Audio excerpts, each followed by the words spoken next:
জয় জগন্নাথ। কুট্টি পিসিকে বল চলো চলো। হ্যাঁ না না আজকে শরীরটা ভালো নেই, ভোরবেলায় উঠে বমি করেছে, পটি করেছে, কি জানি হঠাৎ 5টার সময়।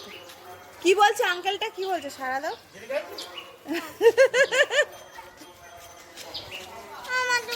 চলো আমি আছি তো।